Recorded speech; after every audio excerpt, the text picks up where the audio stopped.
ये पटुआ का हवेली कहलाता है। पटुआ मैंने ये एक टाइटल है, एक उपाधि का नाम है जो इनको राजाओं से मिला था। ओरिजिनली इस हवेली के मालिक का नाम था गुमानमल बाफना। गुमानमल बाफना हमारे 18 से पहले जैसलमेर के सबसे बड़े नगर सेठ और यहाँ के बिजनेसमैन हुआ। इनका मेन बिजनेस था out of India, Madhya Asia और पूर्वी एशिया के अंदर, और इन देशों के अंदर 350 दुकानें थी। इसमें ये लोग अफीम, ओपियम, गोल्ड, सिल्वर, चेस, गांजा और हाथी दांत करते थे। इतना पैसा था, राजाओं को फाइनेंस करते थे, इस बिजनेस का टैक्स भरते थे। इसलिए पैसे को इस्तेमाल करने के लिए गुमानमल बाफना ने अपने 5 बेटों के लिए 5 हवेली का निर्माण किया। ये नंबर 1 हवेली है। इसके बाद आगे लाइन नंबर 2, 3, 4, 5 ये टोटल लाइन से बनाई गई है। और इस हवेलियों को बनने में दीदी 60 साल का समय लगा है। इस 60 साल में इन हवेलियों में कहीं पर भी सीमेंट, चूना, पानी यूज नहीं है। ये भी लॉक सिस्टम से बनाया गया है। इस हवेलियों को 4 मंजिल ऊपर बनाया गया है और 2 मंजिल अंडरग्राउंड है। टोटल 6 मंजिल है। अंडरग्राउंड का ये लोग इतना इस्तेमाल करते, जितना ज़्यादा बिजनेस होता था उतना ज़्यादा टैक्स लगता था, इसलिए कुछ बिजनेस अंडरग्राउंड रहता था। 1960 तक बिजनेस चला।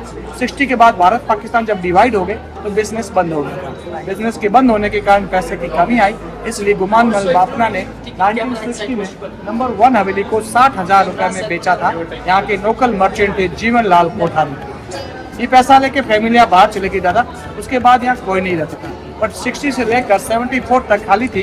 74 में प्राइम मिनिस्टर इंदिरा गांधी जब यहाँ आए तब उन्होंने एरोप्लेन के अंदर इस हवेली को देखा था। इसकी मेन विशेषता ये जाफरी काज। इस तरह का जाफरी काज ऑल ऑफ वर्ल्ड में कहीं नहीं पाया जाता। ये यहाँ का सबसे वर्ल्ड फेमस होता है। ये पूरा जो कार्विन है, जाफरी काज है, ये आर्ट ऑफ द ऑर्नामेंट्स के हिसाब से बनाया गया है। यहाँ की ज्वेलरी होता है, ज्वेलरी के डिजाइन से पूरा काम किया गया है और पूरे वर्ल्ड में सबसे छोटा काम किया गया। इसलिए इंदिरा गांधी ने इन हवेलियों के ऊपर कब्जा किया। ये इन्फॉर्मेशन पटवा फैमिलियों को मिली, वो लोग वापस आए थे। तो 1974 के बाद 2 हवेलियाँ इंदिरा गांधी गवर्नमेंट ने परचेज कर रखी थी, जो आर्कोलॉजी डिपार्टमेंट के माध्यम से लिया गया। नंबर 2 और नंबर 5 ये 75 में परचेज की गई थी। एक हवेली का प्राइस था 1,30,000 रुपये, 2 हवेली का 2,60,000 रुपये। 1960 से लेकर 75 में डबल प्राइस हो गया था। तब फैमिली वालों ने सोचा आगे इस हवेली की वैल्यू बढ़ेगी, इसलिए उन्होंने बेचा नहीं। तो आज भी नंबर 3 और 4 पटवा फैमिली की 6 जनरेशन के पास है। तो लेटेस्ट में इन 5 हवेली में से 2 हवेली खुला। एक तो नंबर 1 हवेली इन्होंने प्राइवेट पर्सन ने परचेज किया था 60,000 में। उन्होंने इसके अंदर म्यूजियम बनाया है पटवा का गैसेस लेने के हिसाब से। और एक रहता है गवर्नमेंट का खाली हवेली, जिसका 5 नंबर उसमें खाली है, बट उसके अंदर पुराना काम है। जैसे पहले ज़माने के लाइब्रेरी का काम है, गोल्ड का सीलिंग है, और वो नेचुरल है। बाहर से देखते हो हवेलियों का कोई टिकट नहीं है। अंदर जाते हो तो नंबर 1 का 150 रुपये टिकट है। इसमें म्यूजियम दिखाया जाता है। इसमें कुछ काम नया भी किया गया है, कुछ पुराना भी। और 5 नंबर खाली हवेली है, जिसका ओनली 50 रुपये है। उसमें पुराने ज़माने के कैसे काम होते थे, कैसे वो सब। अगर आपको डिसाइड है अंदर जाना चाहो तो अंदर से देख सकते हो, बाहर से देखोगे तो चलो।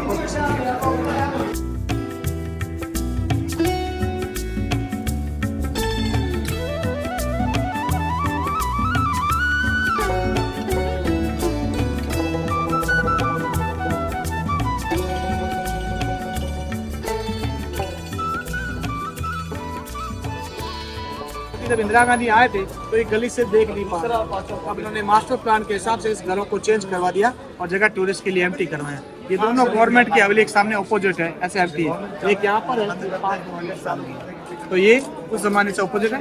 ये 2 नंबर हवेली है। 2 नंबर ये 5, 3 नंबर और 4 नंबर फैमिली रहती है। लास्ट में रहता है 5 नंबर, वो फैमिली के पास है। अभी भी फैमिली रहती है यहाँ पर? 4th हवेली में 6 जनरेशन आज भी रहती है। 6ठी जनरेशन का निवास स्थान है। फैमिली के साथ हाँ, ये कपड़े सूख रहे यहाँ रहते हैं। ये पूरा चार्ट है आप इसका। फैमिली जनरेशन है इनका पूरा। इतने लोग इनकी फैमिली में थे। टेरेस से शुरू होता है, वो अलग अलग भाइयों के द्वारा शुरू। 5